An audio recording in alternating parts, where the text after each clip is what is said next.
ओम शांति। ओम शांति। ओम शांति।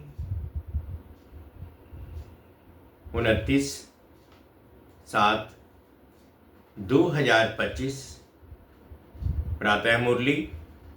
ओम शांति। बाप दादा सुनते हैं बाबा के महावाक्य। बाबा कहते, मीठे बच्चे, इस शरीर की वैल्यू तब है जब इसमें आत्मा प्रवेश करे, लेकिन सजावट शरीर की होती है, आत्मा की नहीं। मीठे बच्चे, इस शरीर की वैल्यू तब है जब इसमें आत्मा प्रवेश करे, लेकिन सजावट शरीर की होती है, आत्मा की नहीं। प्रश्न है, तुम बच्चों का फर्ज क्या है? तुम्हें कौन सी सेवा करनी है? तुम बच्चों का फर्ज क्या है? तुम्हें कौन सी सेवा करनी है? उत्तर में बाबा कहते, तुम्हारा फर्ज है अपने हम जिन्स को नर से नारायण, नारी से लक्ष्मी बनने की युक्ति बताना। तुम्हें अब भारत की सच्ची रूहानी सेवा करनी है। तुम्हें ज्ञान का तीसरा नेत्र मिला है, तो तुम्हारी बुद्धि और चलन बड़ी रिफाइन होनी चाहिए। किसी में मोह जरा भी ना हो। गीत है, नैनहीन को राह दिखाओ।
ओम शांति।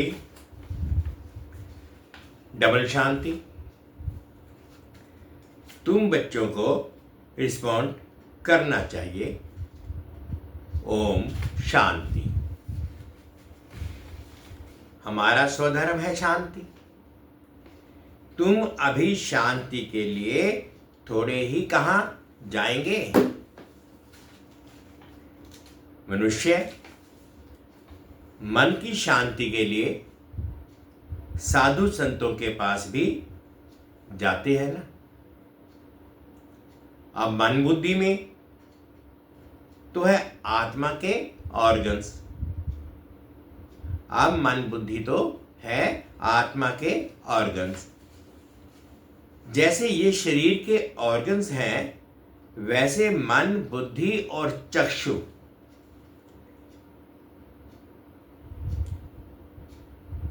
अब चक्षु जैसे ये नयन है, वैसे वह नहीं है। कहते हैं, हे प्रभु, नयनहीन को राह दिखाओ, नयनहीन को राह बताओ। अब प्रभु व ईश्वर कहने से वह बाप का लव नहीं आता है। बाप से तो बच्चों को वर्षा मिलता है। यहां तो तुम बाप के सामने बैठे हो, पढ़ते भी हो। तुमको कौन पढ़ाते हैं? तुम ऐसे नहीं कहेंगे कि परमात्मा व प्रभु पढ़ाते हैं। तुम कहेंगे शिव बाबा पढ़ाते हैं। बाबा अक्षर तो बिल्कुल सिंपल है भी बाप दादा। आत्मा को आत्मा ही कहा जाता है। वैसे वह परम आत्मा है। वह कहते हैं, मैं परम आत्मा यानी परमात्मा तुम्हारा बाप हूं। फिर मुझ परम आत्मा का ड्रामानुसार नाम रखा हुआ है शिव। ड्रामा में सबका नाम भी चाहिए ना। शिव का मंदिर भी है। भक्ति मार्ग वालों ने तो एक के बदले अनेक नाम रख दिए हैं और फिर ढेर के ढेर मंदिर बनाते रहते हैं। चीज एक ही है। सोमनाथ का मंदिर कितना बड़ा है, कितना सजाते हैं। महलों आदि की भी कितनी सजावट रखते हैं। आत्मा की तो कोई सजावट नहीं है। वैसे परम आत्मा की भी सजावट नहीं है। वह तो बिंदी है। बाकी जो भी सजावट है वह शरीरों की है। बाप कहते हैं, ना हमारी सजावट है, ना आत्माओं की सजावट है। आत्मा है ही बिंदी। इतनी छोटी बिंदी तो कुछ पाठ बजा ना सके। वह छोटी सी आत्मा शरीर में प्रवेश करती है तो शरीर को की कितने प्रकार की सजावट होती है। मनुष्यों के कितने नाम हैं। किंग क्वीन की सजावट कैसे होती है। आत्मा तो सिंपल बिंदी है। अभी तुम बच्चों ने ये भी समझा है। आत्मा ही ज्ञान धारण करती है। बाप कहते हैं, मेरे में भी ज्ञान है ना। शरीर में थोड़ी ही ज्ञान होता है। मुझे आत्मा में ज्ञान है। मुझे ये शरीर लेना पड़ता है तुमको सुनाने के लिए। शरीर बिगड़ तो तुम सुन ना सको। अब ये गीत बनाया है, नयनहीन को राह बताओ। क्या शरीर को राह बतानी है? नहीं, आत्मा को। आत्मा ही पुकारती है। शरीर को तो 2 नेत्र हैं, 3 तो हो ना सके। तीसरे नेत्र का यहां मस्तक में तिलक भी देते हैं। कोई सिर्फ बिंदी मुआफिक देते हैं, कोई लकीर निकालते हैं। बिंदी तो है आत्मा। बाकी ज्ञान का तीसरा नेत्र मिलता है। आत्मा को पहले ये ज्ञान का तीसरा नेत्र नहीं था। कोई भी मनुष्य मात्र को यह ज्ञान नहीं है, इसलिए ज्ञान नेत्रहीन कहा जाता है। बाकी ये आंखें तो सबको हैं। सारी दुनिया में कोई को ये तीसरा नेत्र नहीं है। तुम हो सर्वोत्तम ब्राह्मण कुल के। तुम जानते हो भक्ति मार्ग और ज्ञान मार्ग में कितना फर्क है। तुम रचता और रचना के आदि मध्य अंत को जानकर चक्रवर्ती राजा बनते हो। जैसे ICS वाले भी बहुत उच्च पद पाते हैं, परंतु यहां कोई पढ़ाई में MP आदि नहीं बनते हैं। यहां तो चुनाव होते हैं, वोट्स पर MP आदि बनते हैं। अभी तुम आत्माओं को बाप की श्रीमत मिलती है, और कोई भी ऐसे नहीं कहेंगे कि हम आत्मा को मत देते हैं। वे तो सब हैं देह अभिमानी। बाप ही आकर देही अभिमानी बनना सिखलाते हैं। सब हैं देही अभिमानी, सब हैं देह अभिमानी। मनुष्य शरीर का कितना भवका रखते हैं, मनुष्य शरीर का कितना भवका रखते हैं। यहां तो बाप आत्माओं को ही देखते हैं। शरीर तो विनाशी, बर्थ नॉट ए पेनी। जानवरों की तो फिर भी खाल आदि बिकती है। मनुष्य का शरीर तो कोई काम में नहीं आता। अब बाप आकर बर्थ पाउंड बनाते हैं। तुम बच्चे जानते हो कि अभी हम सो देवता बन रहे हैं, तो ये नशा चढ़ा रहना चाहिए, परंतु ये नशा भी नंबरवार पुरुषार्थ अनुसार रहता है। धन का भी नशा होता है ना। अभी तुम बच्चे बहुत धनवान बनते हो, तुम्हारी बहुत कमाई हो रही है, तुम्हारी महिमा भी अनेक प्रकार की। तुम फूलों का बगीचा बनाते हो। सतयुग को कहा जाता है गार्डन ऑफ फ्लावर्स। इसका सैंपलिंग कब लगता है ये भी किसी को पता नहीं है। तुमको बाप समझाते हैं, बुलाते भी हैं, हे बागवान आओ। उनको माली नहीं कहेंगे। माली तुम बच्चे हो जो सेंटर्स संभालते हो। माली अनेक प्रकार के होते हैं, बागवान एक ही है। मुगल गार्डन के माली को पगार भी इतना बड़ा मिलता होगा ना। बगीचा ऐसा सुंदर बनाते हैं जो सब देखने आते हैं। मुगल लोग बहुत शौकीन होते थे। उनकी स्त्री मरी तो ताजमहल बनाया, उनका नाम चला आता है। कितने अच्छे अच्छे यादगार बनाए हैं। तो बाप समझाते हैं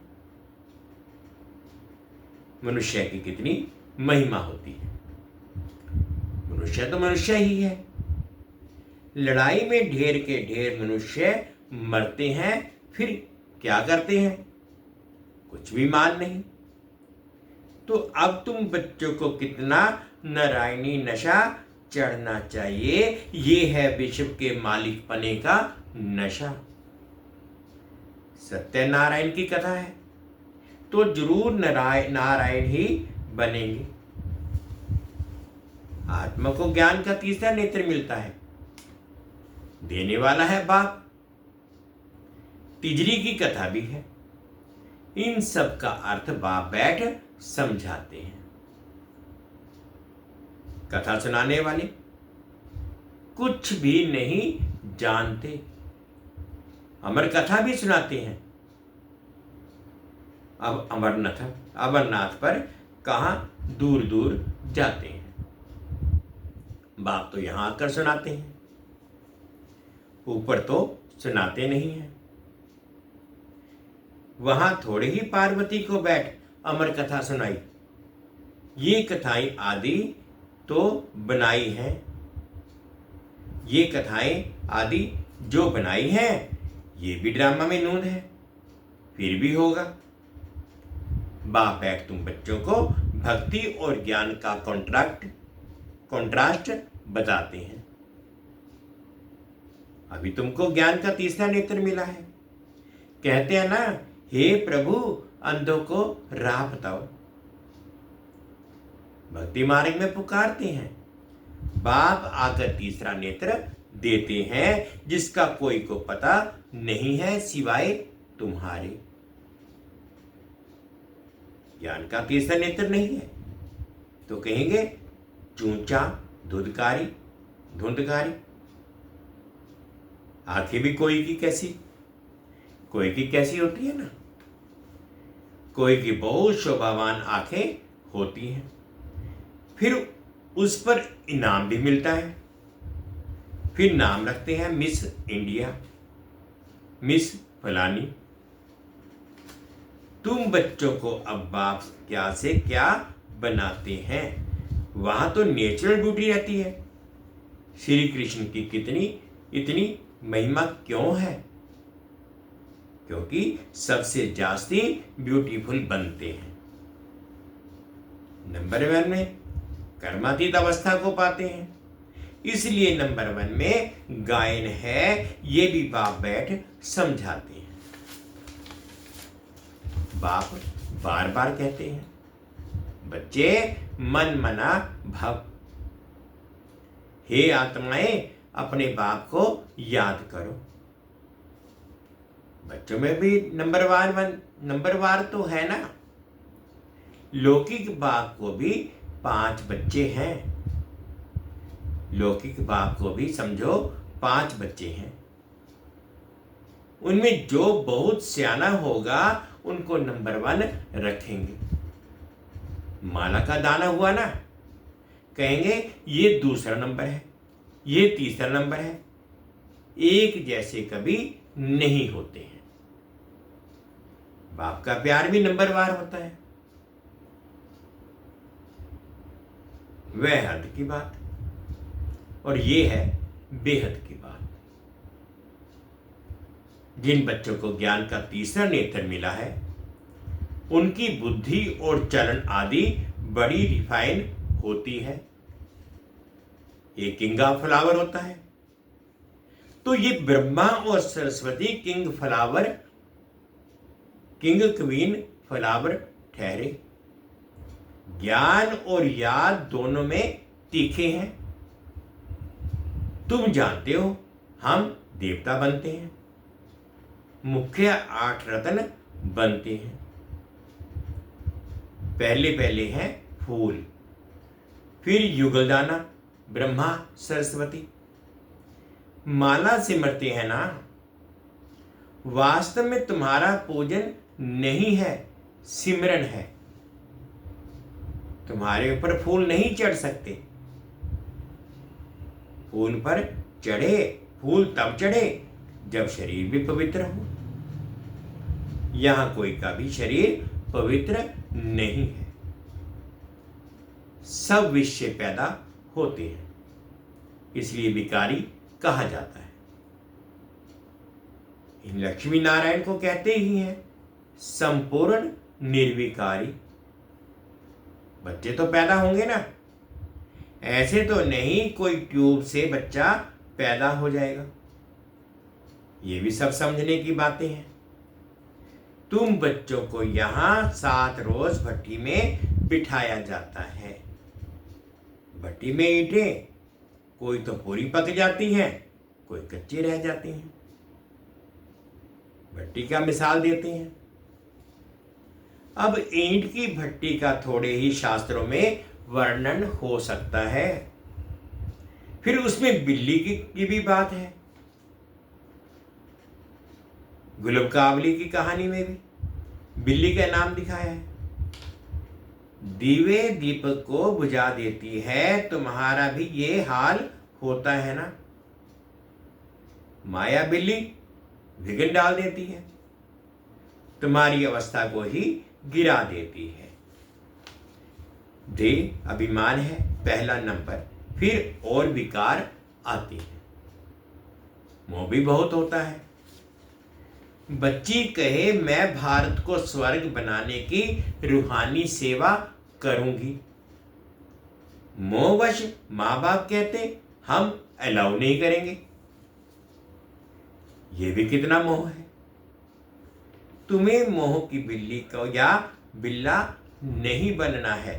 तुम्हारी एम जस्ट ही ये है। बाप आकर मनुष्य से देवता, नर से नारायण बनाते हैं। तुम्हारा भी फर्ज है अपने हमजिन्स की सेवा करना, भारत की सर्विस करना। तुम जानते हो हम क्या थे, क्या बन गए हैं।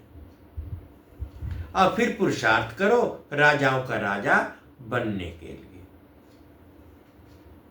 तुम जानते हो हम अपना राज्य स्थापन करते हैं। कोई तकलीफ की बात नहीं है। विनाश के लिए भी ड्रामा में युक्ति रची हुई है। आगे भी मुसलों से लड़ाई लगी थी।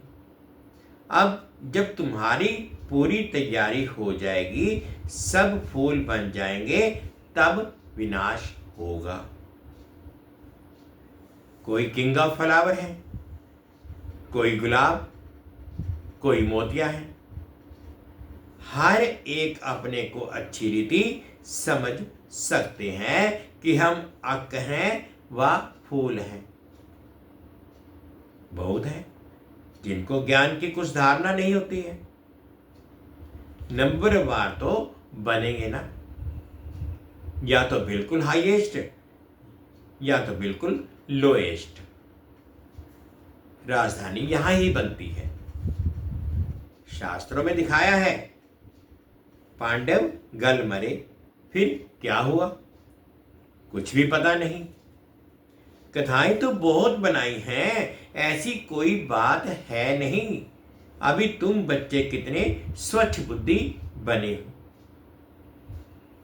बाबा तुमको बहुत प्रकार से समझाते रहते हैं।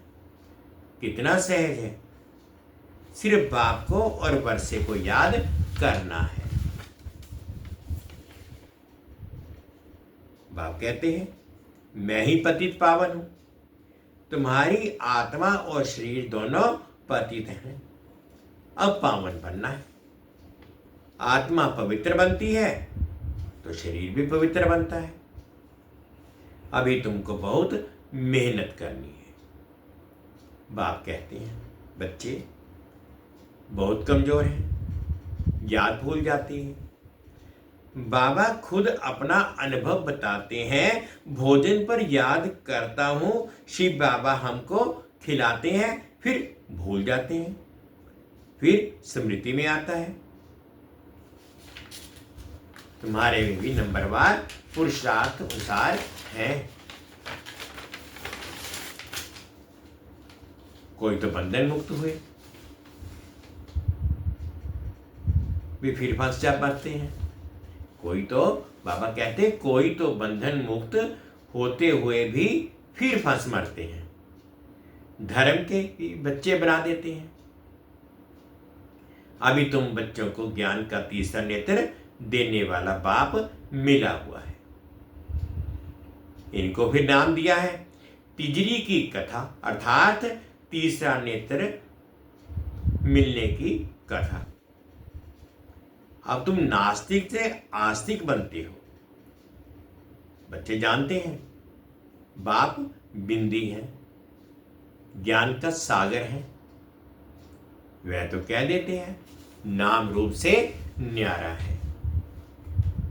अरे ज्ञान का सागर तो जरूर ज्ञान सुनाने वाला होगा ना, वह तो कह देते नाम रूप से न्यारा है। अरे ज्ञान का सागर तो जरूर ज्ञान सुनाने वाला होगा ना, इनका रूप भी लिंग दिखाते हैं, फिर उनको नाम रूप से न्यारा कैसे कहते? सैकड़ों नाम रख दिए हैं। बच्चों की बुद्धि में ये सारा ज्ञान अच्छी रीति रहना चाहिए। कहते भी हैं परमात्मा ज्ञान का सागर है। सारा जंगल कलम बनाओ तो भी अंत नहीं हो सकता है। अच्छा, मीठे मीठे से खिलते बच्चों प्रति माता पिता बाप दादा का याद प्यार और गुड मॉर्निंग। रूहानी बाप की रूहानी बच्चों को नमस्ते। हम रूहानी बच्चों की रूहानी माता पिता बाप दादाजी को याद प्यार गुड मॉर्निंग और प्यार भरी नमस्ते जी। ओम शांति, ओम शांति। शुक्रिया बाबा, शुक्रिया। अवधारणा के लिए मुख्य सार में फर्स्ट पॉइंट में बाबा कहते हैं कि अभी हम बाप द्वारा बर्थ बाउंड बने हैं, हम तो देवता बनने वाले हैं। इसी नारायणी नशे में रहना है, बंधन मुक्त बन सेवा करनी है, बंधनों में फंसना नहीं है। सेकंड पॉइंट में बाबा कहते हैं ज्ञान योग में तीखे बन माता पिता समान किंग ऑफ फ्लावर बनना है और अपने हम जिन्स की भी सेवा करनी है। आज बाबा ने मीठा मीठा वरदान दिया, अनुभव करेंगे। अपने सर्व खजानों को अन्य आत्माओं की सेवा में लगाकर सहयोगी बनने वाले सहजयोगी भव। अपने सर्व खजानों को अन्य आत्माओं की सेवा में लगाकर सहयोगी बनने वाले सहज योगी भव।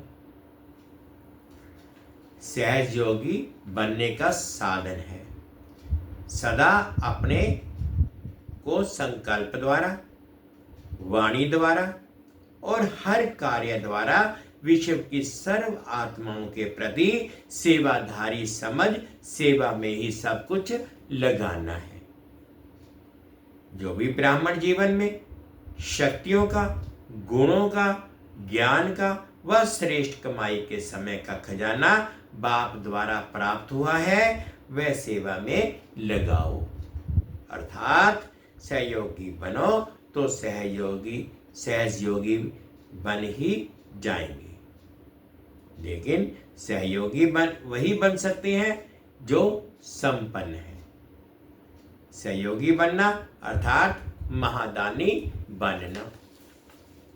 स्लोगन है बेहद के वैरागी बनो तो आकर्षण के सब संस्कार सहज ही खत्म हो जाएंगे। बेहद के वैरागी बनो तो आकर्षण के सब संस्कार सहज ही खत्म हो जाएंगे। अव्यक्त इशारे हैं संकल्पों की शक्ति को जमा करो और श्रेष्ठ सेवा के निमित्त बनो। जैसे अपने स्थूल कार्य के प्रोग्राम को दिनचर्या प्रमाण सेट करते हो, ऐसे अपनी मनसा समर्थ स्थिति का प्रोग्राम सेट करो तो संकल्प शक्ति जमा होती जाएगी। अपने मन को समर्थ संकल्पों में बिजी रखेंगे तो मन को अपसेट होने का समय ही नहीं मिलेगा। मन सदा सेट अर्थात एकाग्र है तो स्वतः अच्छे वाइब्रेशन फैलते हैं, सेवा होती है। मीठे बच्चे, इस शरीर की वैल्यू तब है जब इसमें आत्मा प्रवेश करे, लेकिन सजावट शरीर की होती है, आत्मा की नहीं। गीत था नैनहीन को राह दिखाओ प्रभु, पग पग ठोकर खाऊं मैं नैनहीन को। ओम शांति, ओम शांति। 2 मिनट के लिए बाबा की याद।